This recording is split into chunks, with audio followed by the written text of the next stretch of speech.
வாங்க ஃப்ரெண்ட்ஸ், ஒரு கத்திரிக்காய் தொக்கு டேஸ்டி எப்படி செய்யலான்னு பார்க்கலாம்.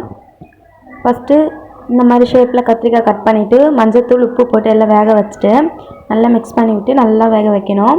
ஒரு கடாயை எடுத்துகிட்டு எண்ணெய் ஊற்றி கடுகு போட்டு கொஞ்சம் சீரகம் கொஞ்சம் சோம்பு எல்லாம் போட்டு நல்லா பொரிஞ்சு வந்ததும் நல்லா வெடிக்கணும். நல்லா வெடித்ததும் நல்லா அது கூட கருவேப்பிலை சேர்க்கணும். கருவேப்பிலை சேர்த்துட்டு நல்லா பொரிஞ்சு வந்ததும் அது கூட வெட்டி வச்சுருக்க வெங்காயம் சேர்க்கணும். வெங்காயம் சேர்த்துட்டு நல்லா ஃபைன் சாப் பண்ணியிருக்கணும். நல்லா வதக்கிட்டே இருக்கணும். நல்லா பொன்னிறமாக ஆகும் அது வரைக்கும் வதக்கணும். நல்லா ஹை ஃப்ளேமில் வச்சு நல்லா வதக்கிட்டே இருக்கணும். அது கலர் சேஞ்ச் ஆகி ப்ரௌன் கலராக வரும். அது வரைக்கும் வெயிட் பண்ணணும்.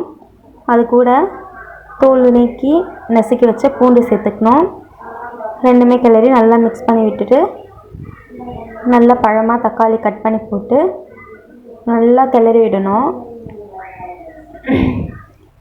நல்லா கிளறிட்டே இருக்கணும். அது கூடவே 1/4 ஸ்பூன் மஞ்சள்தூள் உப்பு எல்லாம் சேர்த்து நல்லா மிக்ஸ் பண்ணி நல்லா வதங்குற வரைக்கும் வெயிட் பண்ணணும்.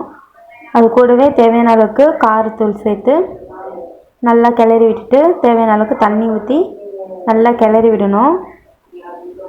அது கூடவே வேக வச்ச கத்திரிக்காய் போட்டு நல்லா கிளறி விட்டு கொத்தமல்லி தூவி சர்வ் பண்ணோன்னா கத்திரிக்காய் தொக்கு ரெடி. எல்லா டிஷ்ஷுக்கும் சைட் டிஷ்ஷாக யூஸ் பண்ணிக்கலாம். லைக்